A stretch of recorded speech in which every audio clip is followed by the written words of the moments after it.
ST PRC का बात लेके पंचायत में प्रॉब्लम है। तो इसमें हम लोग को एक आरटीआई जब पंचायत इलेक्शन जो 2021 को जब इलेक्शन हुआ है तो उस समय में हम लोग उससे पहले एक पीएल फाइल किया था 2013 का इलेक्शन का बात लेके। तो उसमें से हम लोग को ये जो आपका कोर्ट से ये वर्डिक्ट दिया है कि 2013 जो इलेक्शन चला गया वो उसमें कैंडिडेट जो भी XYZ अगर गलती से भी हो गया होगा उसको आप लोग क्लेम नहीं करना है। जो आने वाला कैंडिडेट है उसको रुकाना है। तो वो बात को लेके हम लोग ने पूरा 4-5 डिस्ट्रिक्ट को ना जैसे नामसाई है, चांगलांग है, तेजू है, ऐसे करके इवन पापम पाड़े को भी हम लोग रिप्रेजेंटेशन दिया है डीसी से लेके आपका डिस्ट्रिक्ट इलेक्शन ऑफिसर RO सबको। तो आफ्टर इलेक्शन का बाद में हम लोग एक स्टेट इलेक्शन कमिश्नर को हम लोग ने ये क्वेश्चन किया था आरटीआई के जरिया से कि क्या यहाँ में नॉन APST को कैंडिडेट राइट है ना नहीं है। तो वहाँ से हम लोग को एक रिप्लाई मिला है कि ऑर्डिनरी रेसिडेंट का बात लेके, तो उस ऑर्डिनरी रेसिडेंट में मेन प्रॉब्लम ये है कि उन लोग कहना है वंस टाइम जो वोटर राइट मिलता है तो उसको कैंडिडेट एलिजिबल होता है। तो उसको लेके हम लोग फिर ऑर्डिनरी का बात को लेके हम लोग बहुत सा आरटीआई अभी भी 1-2 कमिश्नर में हियरिंग चल रहा है। तो ये ऑर्डिनरी रेसिडेंट जहाँ तक हम लोग गजेटेड जो पंचायत गाइडलाइन का हिसाब से हम लोग देखा गया है तो उसमें क्लियरली लिखा है यहाँ में जो यहाँ का इंडिजिनस पीपल है उसके लिए है, जो ST है अरुणाचल का। तो बाहर से कोई भी XYZ उसको राइट नहीं मिलता। अब कैंडिडेट का बात छोड़ो, आपका वोटर इनरोलमेंट करने के लिए उसको क्लियरली आपका या ये में बुक में दिया गया है, इसमें ऑलरेडी दिया गया है। यहाँ में हम लोग को उन लोग ने एक रिप्लाई दिया था कि हम लोग ये जो ऑर्डिनरी का बारे में क्वेश्चन किया है तो उन लोग ने ये रिप्लाई को दिया है। यहाँ में जैसे बुक में प्रेम्बल है उसको ऊपर वाला सही दिया, लेकिन यहाँ और लिख के यहाँ में दिया गया ये जो दिया गया है कि कोई XYZ यहाँ में फर्स्ट टाइम जो आपका वोटर राइट है उसको मिल सकता है, माने कैंडिडेट बन सकता है। तो उसको लेके हम लोग ने एनरोलमेंट में क्या क्या डॉक्यूमेंट चाहिए, तो एक आदमी को एनरोलमेंट करने के लिए क्या क्या डॉक्यूमेंट चाहिए, उस डॉक्यूमेंट का हिसाब से देखा जाने से वहाँ में ST चाहिए, PRC चाहिए। तो उसको देख के हम लोग अभी देखा है कि वहाँ में कोई डॉक्यूमेंट माने ये नहीं करता है। नामसाई चांगलांग अंदर में एनरोलमेंट के लिए कोई डॉक्यूमेंट का वेरिफिकेशन नहीं करता है। तो वहाँ में वेरिफिकेशन करेगा भी कौन, मेन तो वहाँ का सब नॉन APST है। तो इसलिए हम लोग का ये एक गवर्नमेंट को डिमांड है, नंबर 1 पॉइंट जो है कि ये ऑर्डिनरी रेसिडेंट को हम लोग को क्लियर करना है। ये ऑर्डिनरी रेसिडेंट जो क्या नॉन APST के लिए भी राइट है ना हमारा यहाँ का इंडिजिनस ST जो होल्डर है उसके लिए है। वो नंबर 1 पॉइंट जो हम लोग का ये है।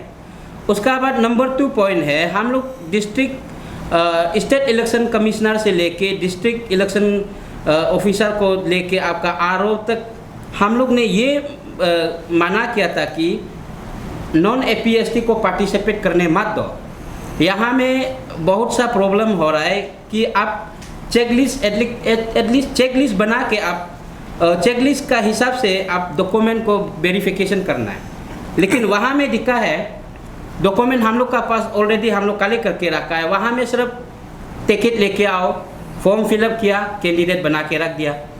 तो ऐसे होने से कैसे होगा, ये हम लोग का एक ये है। इसलिए हम लोग ये RO और इलेक्शन ये को और डिस्ट्रिक्ट इलेक्शन ऑफिसर को इमीडिएटली एक्शन लेना है। उसको गवर्नमेंट जो हम लोग का डिमांड ये है। सेकेंड नंबर, 3rd नंबर जो है इमीडिएटली बैक रोल करना है कि जो नॉन APST अभी कैंडिडेट वहाँ में ZPM बन के बैठा है, GPM बन के बैठा है, उसका बाद में GV है, वहाँ में जो भी आप PRC ST और कोई भी माने डॉक्यूमेंट बनाने के लिए वेरिफिकेशन कौन करता है, आपका जेडपीएम करता है, जीबी करता है, पंचायत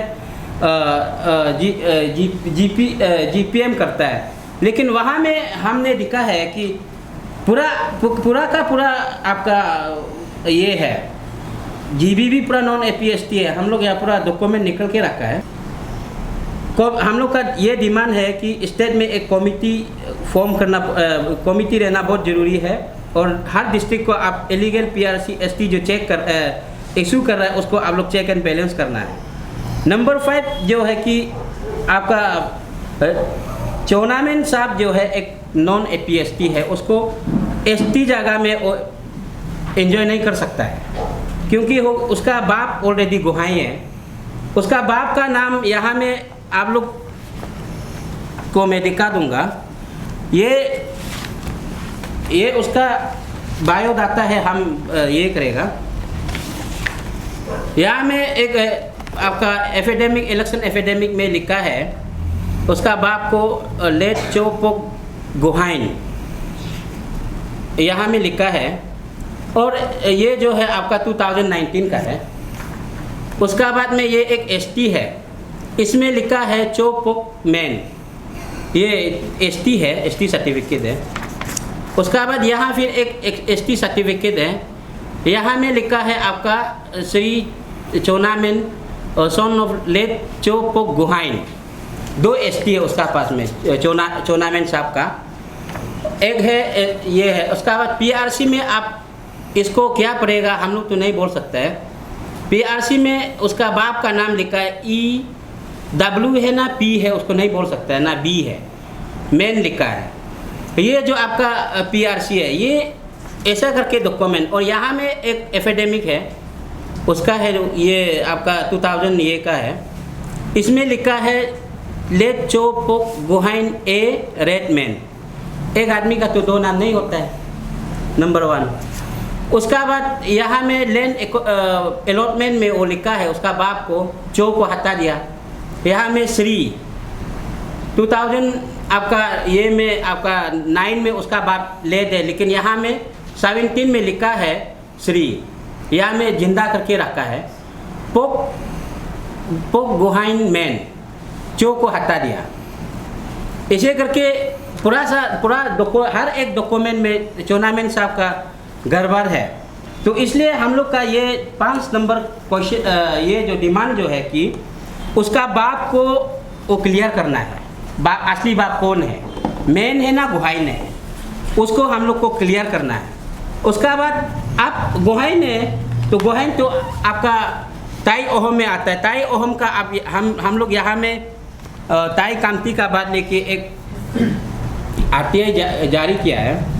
तो उसको हम लोग ने ये क्वेश्चन किया था कि ताई ये यहाँ में ताई अंदर में ये आता है ताई श्याम, ताई पाखे, ताई कामियांग, ताई ओहम, ताई आयतन, उसका बाद ताई कामती।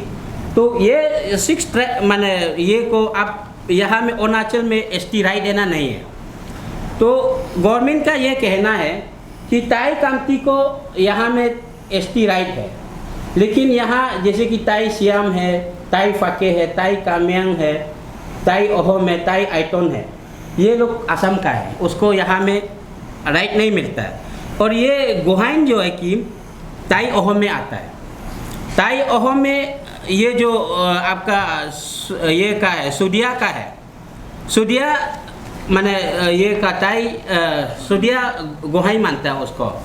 और ये सुदिया जो है कि आपका वहाँ में ये आपका सुनपुरा एक जगह है, वहाँ में सिंसा बोल के एरिया है। उस एरिया में चौनामेन का बाप का असली बस्ती है।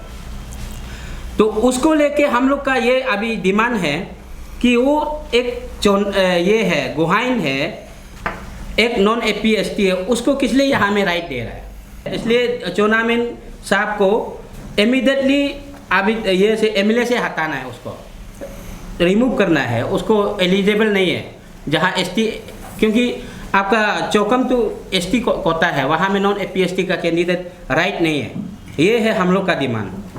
स्टेट को हम लोग स्ट्रॉन्गली डिमांड है 30 डेज का अंदर में हम लोग को ये उसको रिप्लाई चाहिए। कल हम लोग का होम मिनिस्टर आचे बामंग फ्लेक्स ने हम लोग को बुलाया, तो मैं तो उसका ऑफिस में बुलाया था, फिर लास्ट में जाके हम लोग को उसका रेसिडेंट में बुला के हम लोग ने डिस्कस किया। तो उसने वही हम लोग को वही कहा है कि वो भी देख देगा और कुछ दिन आप लोग जैसे समय दिया उस समय तक ये रिप्लाई को देने के लिए ट्राई करेगा।